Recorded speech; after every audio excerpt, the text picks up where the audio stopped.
Hi guys, it's Will, your favorite rural campaigns and elections expert. And today I want to do another video in my series entitled Don't Bite the Hand That Feeds You. And I want to talk about the rural healthcare crisis that's unfolding across America because of Republican state legislatures' refusal to take and expand Medicaid money across this country. For any of you that have followed my account for any time at all, you know that this is an issue that's near and dear to my heart. I grew up on a large farm in southwest Missouri, and in 1980, at the age of 12, I got my arm caught in a piece of farm machinery and nearly lost it. I've told the story many times that it was a true miracle that I made it to the hospital for treatment without passing away. Even though my arm was broken in multiple places and mangled beyond recognition, I was very fortunate in that I did not have a major artery or vein leading to or from the heart that was damaged in the accident. This prevented me from losing my life in the field due to blood loss. However, living in a rural area without a good, close local rural hospital, it took nearly 2 hours from the time I injured my arm to the point that I arrived at a local hospital for treatment. And oftentimes, this is time that's not available in a critical situation. Listen to these facts about rural healthcare in America.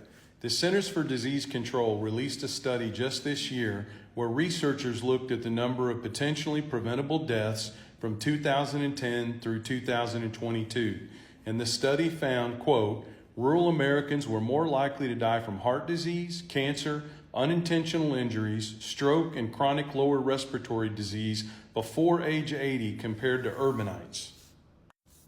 The study called out the critical divide between rural and urban healthcare and pointed out that rural residents tend to be sicker and poorer and to have worse health outcomes than do their non-rural peers. And this issue affects a large number of people. 20% of the U.S. population lives in rural areas, while the remaining 80% live in urban areas. And you guessed it, the number one reason rural Americans tend to have higher incidence of health issues is because they have worse access to health care and are less likely to have health insurance. I had no way of knowing at the age of 12 that my risk of passing away was much higher as I lay in that field on our farm because the closest hospital was more than 30 minutes away and there were no physicians or hospital beds in my community.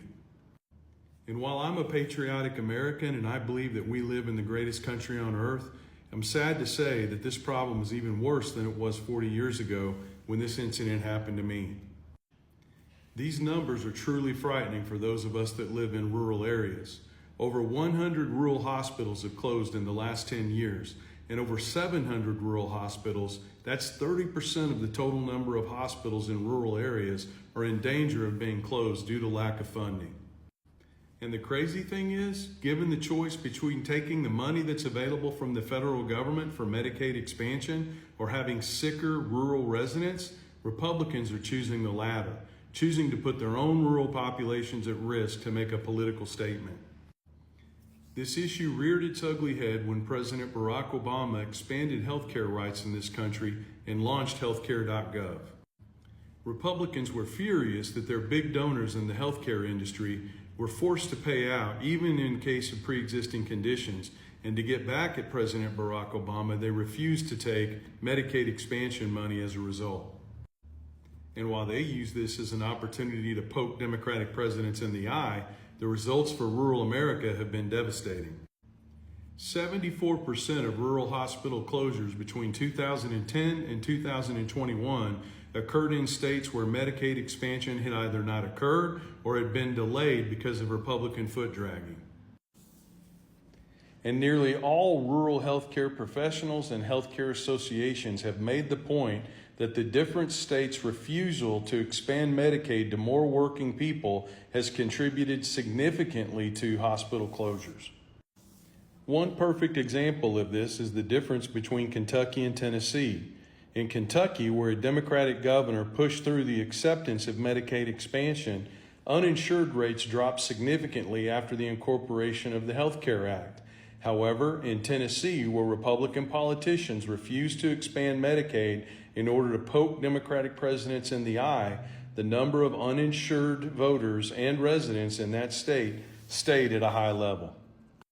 And when a rural hospital closes, it doesn't just impact that community's health, it impacts its economy as well. Multiple studies have shown that when a rural hospital closes, not only does unemployment increase in that community, but overall wages fall as well.